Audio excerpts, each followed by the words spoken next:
Gold ಇವತ್ತು ಒಂದೇ ದಿವಸಕ್ಕೆ 4% ಕೆಳಗೆ ಬಿದ್ದಿದೆ.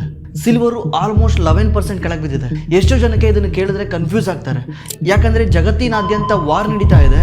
ವಾರ್ ನಡೆಯೋ ಟೈಮಲ್ಲಿ ಗೋಲ್ಡ್ ಸಿಲ್ವರ್ ಮೇಲೆ ಹೋಗ್ಬೇಕು, ಬಟ್ ಗೋಲ್ಡ್ ಸಿಲ್ವರ್ ಕೆಳಗೆ ಬರ್ತಾ ಇದೆ. ಏನಿದು ಅಂತ. ಆಕ್ಚುಲಿ ಗೋಲ್ಡ್ ಸಿಲ್ವರ್ ಕೆಳಗೆ ಬರೋಕ್ಕೆ ಮೇನ್ ಕಾರಣ ಡಾಲರ್. ಯಾಕಂದ್ರೆ ಜಗತ್ತಿನಲ್ಲಿ ಯಾವಾಗ ಅನ್ಸರ್ಟನಿಟಿ ಕ್ರಿಯೇಟ್ ಆಗುತ್ತೆ, ಪ್ಯಾನಿಕ್ ಕ್ರಿಯೇಟ್ ಆಗುತ್ತೆ, ಅವಾಗ ತುಂಬಾ ಜನ ಹೋಗ್ಬಿಟ್ಟು ಗೋಲ್ಡ್ ಅಲ್ಲಿ ಇನ್ವೆಸ್ಟ್ ಮಾಡಲ್ಲ, ಅವ್ರು ಹೋಗಿ ಡಾಲರ್ ಅಲ್ಲಿ ಇನ್ವೆಸ್ಟ್ ಮಾಡ್ತಾರೆ. ಜಗತ್ತಿನ ದೊಡ್ಡ ಇನ್ವೆಸ್ಟರ್ಸ್ ಹತ್ರ ದುಡ್ಡಿದ್ರೆ ಅವ್ರಿಂತ ಪ್ಯಾನಿಕ್ ಟೈಮ್ ಅಲ್ಲಿ ಗೋಲ್ಡ್ ಅಲ್ಲಿ ಇನ್ವೆಸ್ಟ್ ಮಾಡಲ್ಲ, ಡೈರೆಕ್ಟ್ ಡಾಲರ್ ಅಲ್ಲಿ ಇನ್ವೆಸ್ಟ್ ಮಾಡ್ತಾರೆ.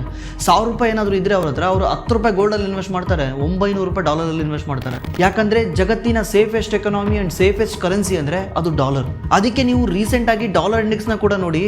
ಲಾಸ್ಟ್ ಒಂದು ವಾರದಿಂದ 97 ಇದ್ದ ಡಾಲರ್ ಇಂಡೆಕ್ಸ್ ಇವಾಗ ಆಲ್ರೆಡಿ 9900 ಟಚ್ ಆಗ್ತಾ ಇದೆ. ಎವ್ರಿ ಡೇ ಮೇಲ್ ಹೋಗ್ತಾ ಇದೆ. ಬಿಕಾಸ್ ಹೊಸ ದುಡ್ಡು ಅಮೆರಿಕಾಗೆ ಎಂಟ್ರಿ ಆಗ್ತಾ ಇದೆ. ಯಾವಾಗ ಡಾಲರ್ಗೆ ಥ್ರೆಟ್ ಬರುತ್ತೆ, ಜಗತ್ತು ಡಾಲರ್ನ ರಿಪ್ಲೇಸ್ ಮಾಡೋ ಮಾತಾಡುತ್ತೆ, ಅವಾಗ ಅಮೆರಿಕ ಈ ಥರ ಯುದ್ಧ ಮಾಡಿ ಡಾಲರ್ನ ಸ್ಟ್ರಾಂಗ್ ಮಾಡ್ತಾ ಹೋಗುತ್ತೆ. ಇದು ಇವತ್ತು ನೆನ್ನೆ ನಡೀತಿರೋ ಸೀನ್ ಅಲ್ಲ. ಕಳೆದ 70-80 ವರ್ಷದಿಂದನೂ ಇದೇ ರೀತಿನೇ ಆಗ್ತಾ ಇರೋದು. ಅದಕ್ಕೇನೆ ಇನ್ವೆಸ್ಟರ್ಸ್ ಗೋಲ್ಡ್ನ ಸೆಲ್ ಮಾಡಿ ಡಾಲರ್ನ ಬೈ ಮಾಡ್ತಿರ್ತಾರೆ. ಇದ್ರ ಬಗ್ಗೆ ನಿಮ್ಗೆ ಏನು ಅನ್ಸುತ್ತೆ? ದಯವಿಟ್ಟು ಕೆಳಗಡೆ ಕಾಮೆಂಟ್ ಮಾಡಿ.